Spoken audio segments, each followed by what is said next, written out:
Un cours en miracles, 258 chapitre 31.6. La vision finale. 6. Reconnaître le pur esprit. Tu vois la chair ou tu reconnais le pur esprit. Il n'y a pas de compromis entre les deux. Si l'un est réel, l'autre doit être faux, car ce qui est réel nie son opposé.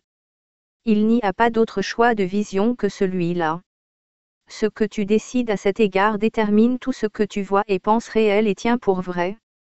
De ce seul choix tout ton monde dépend, car tu établis ici ce que tu es, chair ou pur esprit selon ta propre croyance. Si tu choisis la chair, tu n'échapperas jamais du corps comme ta propre réalité, car tu as choisi que tu le veux ainsi. Mais choisis le pur esprit, et le ciel tout entier se penche pour toucher tes yeux et bénir ta sainte vue, afin que tu ne vois plus le monde de chair, sauf pour guérir, réconforter et bénir. Le salut est de défaire. Si tu choisis de voir le corps, tu contemples un monde de séparation, de choses sans relation entre elles, et d'événements qui n'ont absolument aucun sens. Celui-ci apparaît puis disparaît dans la mort, celui-là est condamné à la souffrance et à la perte. Et nul n'est exactement tel qu'il était l'instant d'avant, pas plus qu'il ne sera le même qu'il est maintenant dans un instant. Qui pourrait avoir confiance où il voit tant de changements, car qui est digne s'il n'est que poussière? Le salut est le défaire de tout cela. Car la constance surgit à la vue de ceux dont les yeux ont été délivrés par le salut et ne regardent plus le coup de conserver la culpabilité, parce qu'ils ont choisi plutôt d'en lâcher prise. Le salut ne demande pas que tu contemples le pur esprit et ne perçoives point le corps. Il demande simplement que cela soit ton choix.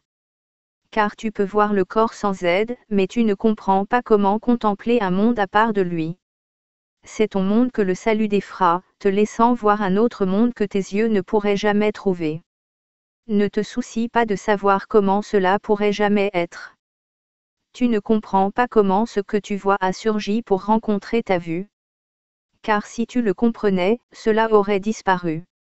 Le voile de l'ignorance est jeté sur le mal et sur le bien, et il doit être dépassé pour que les deux disparaissent, de sorte que la perception ne trouve pas de cachette. Comment cela est-il fait? Cela n'est pas du tout fait. Que pourrait-il y avoir dans tout l'univers que Dieu a créé qui doivent encore être fait? C'est seulement par arrogance que tu pourrais concevoir que tu dois rendre clair le chemin qui mène au ciel. Les moyens te sont donnés qui permettent de voir le monde qui remplacera celui que tu as fait. Que ta volonté soit faite. Au ciel comme sur la terre, cela est vrai à jamais. Peu importe où tu crois être et ce que tu penses que doit être réellement la vérité à ton sujet. Ce que tu regardes, ce que tu choisis de ressentir, de penser ou de souhaiter, tout cela n'y change rien. Car Dieu lui-même a dit « Que ta volonté soit faite ». Et il t'advient en conséquence. Toi qui crois pouvoir choisir de voir le Fils de Dieu tel que tu voudrais qu'il soit, n'oublie pas qu'aucun concept de toi-même ne tiendra devant la vérité de ce que tu es. Défaire la vérité serait impossible. Mais les concepts ne sont pas difficiles à changer. Une seule vision, vue clairement, qui ne cadre pas avec l'image telle qu'elle était perçue auparavant, change le monde pour des yeux qui apprennent à voir, parce que le concept de soi a changé. Es-tu invulnérable? Alors à tes yeux le monde est non nuisible. Pardonnes-tu? Alors le monde pardonne, car tu lui as pardonné ses offenses et il te regarde avec des yeux qui voient comme les tiens. Es-tu un corps? Alors le monde entier est perçu comme traître et cherchant à tuer. Es-tu pur esprit, sans mort et sans avoir sur toi la promesse de corruption ni la souillure du péché?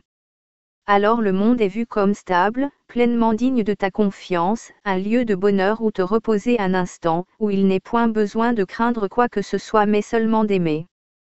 Qui n'est pas le bienvenu chez ceux qui ont bon cœur? Et qu'est-ce qui pourrait blesser ceux qui sont véritablement innocents? Que ta volonté soit faite, ô saint enfant de Dieu. Peu importe si tu penses être sur la terre ou au ciel. Ce que ton Père veut de toi ne peut jamais changer. La vérité en toi reste aussi radieuse qu'une étoile, aussi pure que la lumière, aussi innocente que l'amour même. Et tu es digne que ta volonté soit faite?